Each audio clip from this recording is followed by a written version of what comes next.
John Blackburn. I'm the studio GM of Avalanche Software for Disney Interactive Studios in Salt Lake City. Let's start by talking about what Disney Infinity has opened up when it comes to the traditional thought of a Hollywood licensed video game. So it's, from our perspective, it's a new strategy on how to actually, kind of support a lot of those kind of film games or some of the big properties that Disney has. And so we're launching a platform wherein all of the different properties that we have can all fit into the platform in one way or another, and we can support some of the different gameplay mechanics in that, but then bring them all together into this whole toy box environment. So as you continue to buy each one of these different play sets, it continues to add into your collection and make that bigger and bigger over the course of time. So you can almost think of it as an investment in when you buy into Disney Infinity that first time around, you can kind of keep adding pieces onto it and making it worth more and more over time. There's a lot of different Disney franchises out there when it comes to the movies and Pixar. How did you go about choosing what's going to be in this game to start with? So we went through a selection process which started with all the developers going, hey, what do you think is cool? So the first, Incredibles was actually one of those where we were saying, you know what, it's been a long time since anything's been out, but the gameplay mechanics for Incredibles are incredibly, kind of well suited for video games. So there was kind of a two-part selection process. It's what is the popularity of some of these properties that we've got in this one, and then also how gameable were they, were the two things.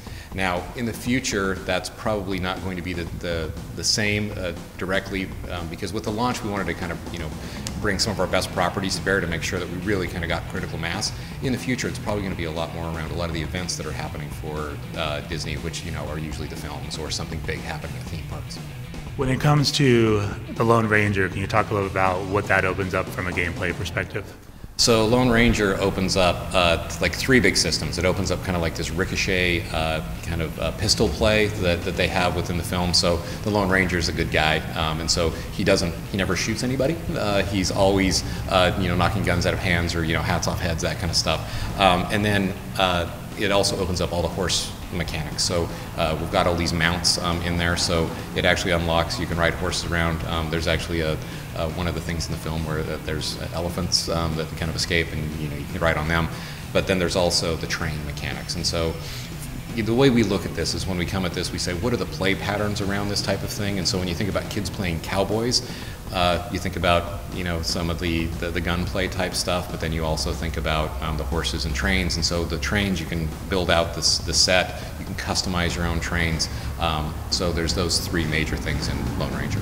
Can you talk about how you've worked with the filmmakers when it comes to the Lone Ranger?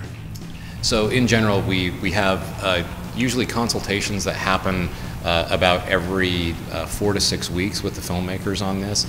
We went out, we visited them on site multiple times when they're out in Albuquerque shooting the film, but primarily we actually work with one of the screenplay writers, and so we'll go back and forth with them to make sure everything that we're writing is in character and that it fits within the fiction, so that for the true fans of this, it'll actually feel very authentic.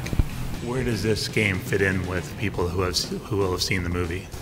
So it's a little bit of a sidecar story that goes on that expands a little bit of what happened during two pieces of the film.